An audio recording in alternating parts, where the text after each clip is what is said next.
Okay, so this is kind of our current mock-up for our controller design.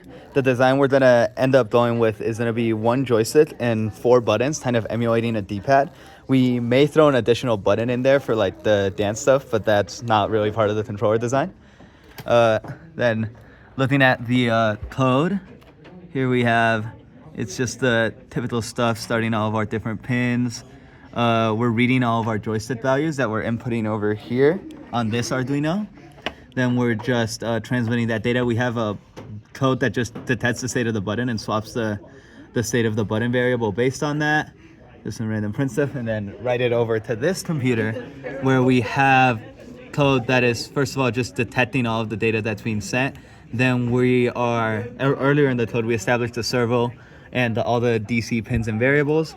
Then we just have if the state of the button is true, and we're increasing the position variable. If it's false, we're decreasing it, and we're writing that to our servo. We're also making sure it doesn't go above or above 180 or less than 0, because we don't want to break the servo.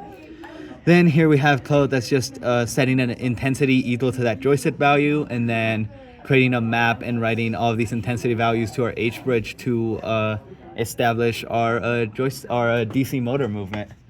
And here Jordan's that showed off. Forward, backwards. Wow, fancy, am I right? Now then you press the buttons to activate the servo. Then back, forth, back, forth. Oh, and then they also want us to show our serial monitor. So here you can see we're using the serial monitor. I only have the joystick value printing on this one, but we are receiving that joystick value continuously. As you change the joystick value on that computer, it changes over here. And then here we just have the button states printing, but those are just changing back and forth. I think that's good.